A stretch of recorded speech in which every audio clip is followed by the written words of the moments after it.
வணக்கம். Alpha mind power சேனலுக்கு மிக்க மகிழ்ச்சியுடன் உங்களை வரவேற்கிறேன். இன்றைக்கி நான் பேச போகிற விஷயம் தனட்டோஃபோபியா அப்படிங்கிற ஒரு சப்ஜெக்டு. இது ஏன் நான் தேர்ந்தெடுத்தேன்னா, இது ரொம்ப நாளாக என் மனசுலேயும் ஓடிட்டு தான் இருந்தது இதை பற்றி பேசணும்னு. பட் இப்போ ரீசெண்டாக நம்ம போன வாரம் நம்ம வீடியோ ஒன்று வந்தபோது கீழே கமெண்ட்ஸில் ஒருத்தர் எழுதியிருந்தாங்க, தனட்டோஃபோபியா பற்றி ஒரு வீடியோ போடுங்க அப்படின்னு கேட்டிருந்தாங்க. நானும் சரி ஷுவர் போடுறோம் அப்படின்னு போட்டிருந்தேன். அதுக்கப்புறம் 2 நாள் கழித்து நான் கவுன்சிலிங் பண்ணும்போது அங்கே மறுபடியும் கவுன்சிலிங்கில் ஒரு பெண் வந்து பேசும்போது அவங்களுக்கு 65 வயசுக்கு மேலே ஆகுது. அவங்க இதே சப்ஜெக்டை பேசுனாங்க. அவங்களுக்கு இந்த பயம் இருந்தது. தனட்டோஃபோபியானா என்ன? இப்போ இவரும் கேட்டது, அப்புறம் மறுபடியும் கவுன்சிலிங்லேயும் ஒருத்தர் வந்து இதே சப்ஜெக்டை பேசினப்போ கண்டிப்பாக இதை பற்றி பேசணும்னு நினச்சேன். ஏன்னா சமீப காலத்தில் நிறைய பேரை நான் பார்க்குறேன். இந்த ஒரு குறிப்பிட்ட பயத்தை தான் தனட்டோஃபோபியான்னு சொல்லுவாங்க. விதவிதமான பயங்கள் இருக்கு இல்லையா? அதில் இந்த தனட்டோஃபோபியாங்கிறது ஃபியர் ஆஃப் டெத், அதாவது மரணத்தை பற்றிய பயம், மரண பயம் அப்படின்னு நம்ம சொல்லுவோம். அதுதான் எந்நேரம், அதாவது மரண பயங்கிறது எல்லாருக்குமே இருக்குது. அது ஒரு புரிந்து கொள்ள முடியாத ஒரு விஷயம். எவ்வளவோ விளக்கங்கள் நம்ம கேட்டாலும் படித்தாலும் நமக்கு அது தெரியாது. கண்டவர் விண்டிலர், விண்டவர் கண்டிலர்னு சொல்லுவாங்க இல்லையா? அப்படி பார்க்கும்போது அந்த மரணம் என்பது ஏதோ ஒரு அன்னோன் ஃபேக்டர். அப்போ என்ன ஆகுமோ, நமக்கு என்ன பண்ணுவோமோ, எப்படி இருக்குமோன்னு அந்த ஒரு பயம் எல்லாருக்குமே இருக்குது. ஆனால் நம்ம எந்நேரமும் அதை நினச்சிக்கிட்டு உட்காந்துருக்கிறது இல்லை இல்லையா? நம்ம அவங்கவுங்க வேலையை பார்த்துட்டு தான் இருக்கிறோம். அது ஒரு பெருசாக மனசில் வந்து பாதிக்கிறது இல்லை. ஆனால் இந்த தனட்டோஃபோபியாங்கிறது இருக்கிறவங்களுக்கு எந்த ஒரு ஃபோபியாவுமே பார்த்திங்கன்னா, இப்போ ஒரு பல்லியை பார்த்தா ஒருத்தர் பயம்னு சொல்லுவாங்க, ஒரு கூட்டத்தில் இருக்கணும்னா பயம்பாங்க, தனியாக இருக்கணும்னா பயம், ஒவ்வொன்றுக்கும் ஒரு ஃபோபியான்னு பேர் இருக்குது. அதாவது அந்த விஷயங்கள் எல்லாமே நமக்கும் தான் ஒரு பல்லியை பார்த்தா ஒரு மாதிரி தான் இருக்குது. ஆனால் அது பெருசாக அப்படியே ஒரு வேர்த்து கொட்டி விறுவிறுத்து படபடப்பெல்லாம் நமக்கு வர, ஐயோ பல்லிப்போம், அப்புறம் அது போயிடும், இல்லைன்னா நம்ம நகர்ந்து போயிடுவோம், அவ்வளோதான். அதனால அது பெருசாக நமக்கு தெரியாது. ஆனால் அது ஃபோபியாங்கிற அளவுக்கு வரும்போது அந்த மனிதரால் அந்த விஷயத்தை தாங்கி கொள்ளவே முடியாது. இப்போ அதே மாதிரி தான் இந்த மரண பயம். எல்லார் மனசுலையும் அது எங்கேயோ ஒரு மூலையில் இருக்க தான் செய்யுதுனாலும் எந்நேரம் அதை பற்றி சிந்திக்க யாருக்கும் நேரமும் இல்லை, அவசியமும் இல்லை, அந்த இன்ட்ரெஸ்ட்டும் இல்லை. எப்போ வருதோ பார்த்துக்கலாம் அப்படின்னு பேசுகிறவங்களும் உண்டு. அது மாதிரி தான் எல்லாரும் இருப்பாங்க. பட் இந்த தனட்டோஃபோபியாங்கிறது இருக்கிறவங்களுக்கு எந்நேரமும் அந்த சிந்தனை, மரணம் வந்து விட்டால் என்ன செய்வது, எப்படி இருக்கும், என்ன ஆகும், அந்த ஒரு பெரிய ஒரு பயம் மனசில் ஆட்டி படைக்குதுன்னு சொல்லுவாங்கள்ல, அந்த மாதிரி. அப்போ அவங்களுக்கு என்ன ஆகும்னா, எங்கேயாவது ஒரு செய்தி, இப்போ ஒரு நியூஸ் போட்டோன்னா டிவியில் கண்டிப்பாக ஏதோ ஒரு ஆக்சிடென்ட் நடந்தது, அல்லது ஒரு கொலை நடந்தது, அல்லது ஏதோ ஒரு விதத்தில் ஒரு நியூஸ் யாராவது இறந்ததை பற்றி வரும். அதை பார்த்துட்டாலே போதும் இவங்களுக்கு வேர்த்து கொட்டி படபடப்பு, அப்புறம் அந்த மைண்டு வந்து வேறு எதையுமே சிந்திக்க முடியாது. அந்த அளவுக்கு ஒரு பெரிய பயம் வரும். இப்போது இந்த மரண பயம் என்பது ஃபர்ஸ்ட் ஆஃப் ஆல் உண்டாகிறதுக்கு மனசில் என்ன காரணங்கள் அப்படின்னு நம்ம பார்த்தோம்னா, ஒன்று வந்து முக்கியமான முதல் காரணம், ரொம்ப நெருங்கியவருடைய மரணம். திடீர், அதுவும் வந்து ஒரு அகால மரணமாக இருந்ததுன்னா, எதிர்பாராத மரணமாக இருந்ததுன்னா ரொம்ப மனசை வந்து தாக்கும், ஒரு ஷாக் மாதிரி இருக்கும். அப்புறம் அங்கே போய் அந்த அந்த நடக்கிற காரியங்கள் இதெல்லாம் பார்த்து கிட்ட இருந்து பார்த்துட்டு வரும்போது அப்படியே மனசில் ஒரு பயம், இது நமக்கு நடந்தால் என்ன பண்ணுறது. இதை நம்ம சொல்லும்போது எல்லாருக்கும் அந்த பயம் வராததுனால புரிஞ்சிக்க முடியாதவங்க இருப்பாங்க. பட் உள்ளபடி நான் நிறைய பேரை சந்திச்சிருக்கேன் அந்த பயத்தோட.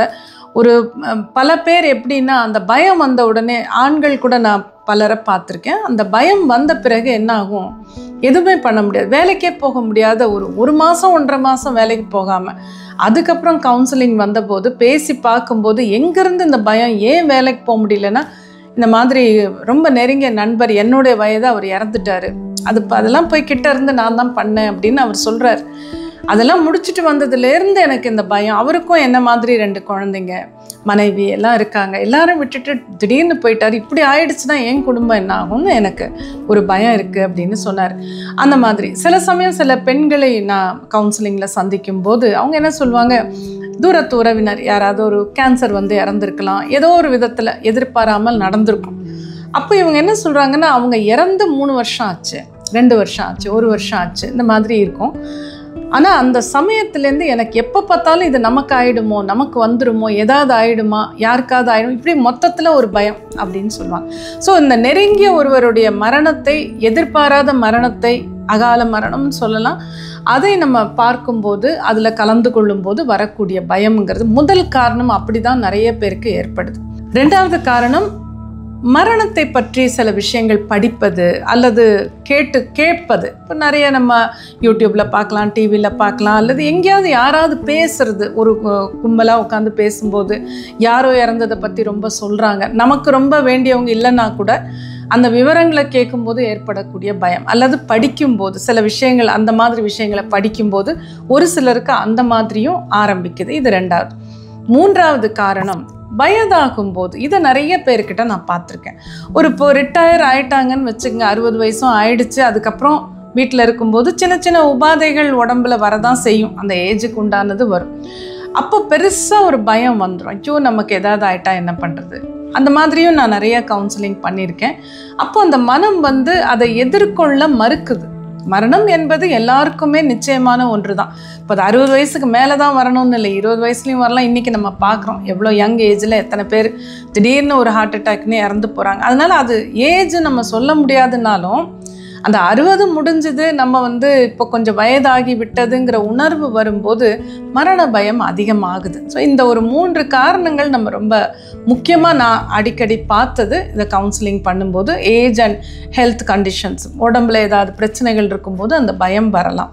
ஸோ இந்த 3 காரணங்களை நம்ம சொல்லலாம். இப்போது இந்த மரண பயம் என்பது பெருசாக மனசில் இப்படி உட்கார்ந்துக்கும் போது எல்லா விதத்துலேயும் அவங்களுடைய செயல்திறனையே அது பாதிக்கும். இதை நான் பார்த்துருக்கேன். அப்போது எல்லா பயங்கள் மாதிரி தான் இதுவுமே. அதுவும் ஃபோபியாங்கிற அளவுக்கு போயிடுச்சுன்னா ரொம்ப அதிகமான பயம்னு அர்த்தம். அப்போ இதை எப்படி நம்ம சரி பண்ணுறது, க்யூர் பண்ணிக்கிறதுக்கு என்ன பண்ணலாம் அப்படின்னு நம்ம பார்ப்போம். முதல் விஷயம் என்ன பண்ண முடியும் அப்படின்னா, ஒரு ப்ரொஃபஷ்னல் பர்சன்ட்ட இதை பற்றி நீங்கள் பேசுங்க. இப்போ என்ன மாதிரி கவுன்சிலிங் பண்ணுறங்க, சைக்காலஜிஸ்ட் இருக்காங்க, சைக்கியாட்ரிஸ்ட் இருக்காங்க, அந்த மாதிரி யார்கிட்டையாவது எனக்கு இந்த பயம் இருக்குதுன்னு நீங்கள் பேசும்போது, நான் கவுன்சிலிங் பண்ணப்போ பார்த்தது என்னென்னா, பலருக்கு இந்த மரண பயம் இருக்குதுன்னு சொல்லுவாங்களே தவிர அது எங்கேருந்து ஆரம்பிச்சுது, எதனால் நமக்கு வந்ததுலாம் யோசிச்சிருக்க மாட்டாங்க. இப்போ நான் கேட்கும்போது சிந்திச்சு, இப்போ 2 மாதமாக அந்த பயம் இருக்குன்னா 2 மாதத்துக்கு முன்னாடி ஏதாவது நடந்ததா, ஏதாவது சம்பவம் நடந்ததா வீட்டில் அல்லது தெரிஞ்சவங்க வீட்டில், அப்படி அவங்க அதை ரிலேட் பண்ணி நமக்கு எடுத்து சொல்லும்போது தான் அவங்களுக்கே புரியும், ஓ அன்னிலேருந்து தான் நமக்கு இந்த பயம் வந்தது. ஸோ இந்த மாதிரி ஒரு ப்ரொஃபஷ்னல் பர்சன்ட்ட பேசும்போது அந்த பயத்தின் காரணம் என்னன்னு புரிஞ்சிட்டாலே பாதி பயம் நீங்கிடும். இதனால தான் நமக்கு இப்படி வந்ததா அப்படின்னு புரிஞ்சிக்கும் போது அந்த பயம் குறையறதுக்கு ஒரு வாய்ப்பு நிச்சயமாக உண்டு.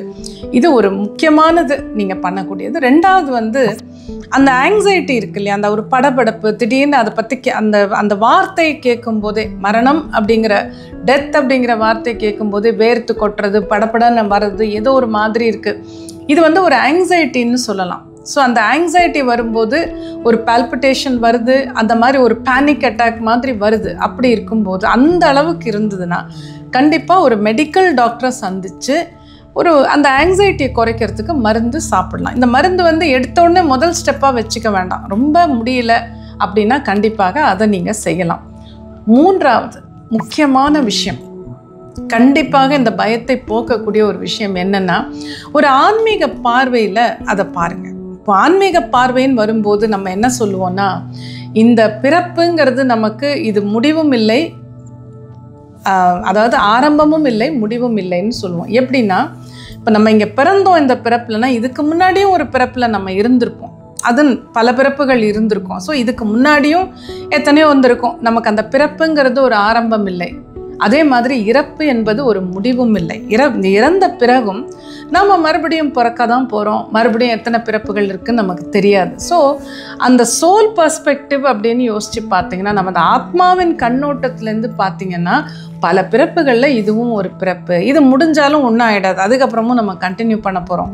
அந்த மாதிரி நம்ம ஒரு சிந்தனை நம்ம மனசில் வந்ததுன்னா, ஸ்பிரிச்சுவலாக கொஞ்சம் யோசிக்க ஆரம்பித்தாலே இந்த பயம் கண்டிப்பாக போயிடும். ஏன்னா இதை நான் கண்டிப்பாக என்னால் சொல்ல முடியும். ஏன்னா நம்ம வகுப்புகளுக்கு வரும்போது எத்தனையோ பேர் அந்த மாதிரி இந்த மரண பயம் முக்கியமாக மனசில் இருக்குன்னே சொல்லுவாங்க. அதுக்கப்புறம் வந்து ஆல்ஃபா தியானம் கற்றுக்கிட்டு அப்புறம் பல கிளாஸஸ் நம்மக்கிட்ட அட்டன் பண்ணி முடிக்கும்போது பித்ருதோஷம், அதில் இதை பற்றி அந்த ஆத்மாவுக்கு என்ன ஆகுதுங்கிறதெல்லாம் நம்ம பேசுகிறோம்.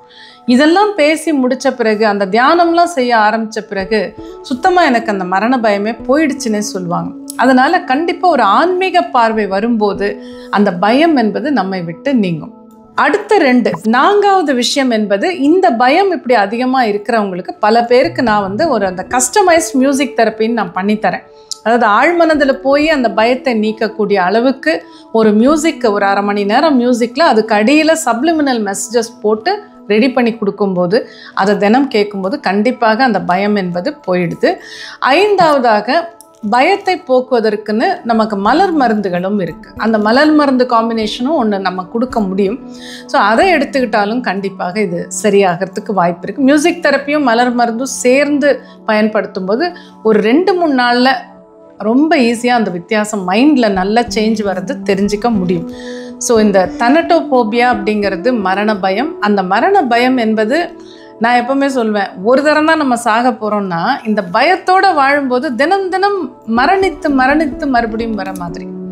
எதுக்கு அதை நம்ம திரும்ப அதை மைண்டில் போட்டு அனலைஸ் பண்ணிக்கிட்டு இருக்கணும்? அதை தூக்கி வெளியில் போட்டுட்டு நம்ம இருக்கிற வரைக்கும் நிம்மதியாக இருக்கலாமே. அந்த மரணம் என்பது வரும்போது பார்த்துக்கலாம். எத்தனையோ விஷயங்கள் வாழ்க்கையில் சமாளிச்சிருக்கோம், இதை சமாளிக்க மாட்டோமா, இதுக்கப்புறம் என்னங்கிறத பார்க்கலாமேன்னு ஒரு எந்தூசியாசத்தை வளர்த்துக்கிட்டோம்னா அதுதான் ஆன்மீக பார்வை. அப்படி பார்க்கும்போது அந்த பயம் நிச்சயமாக நீங்கிவிடும்.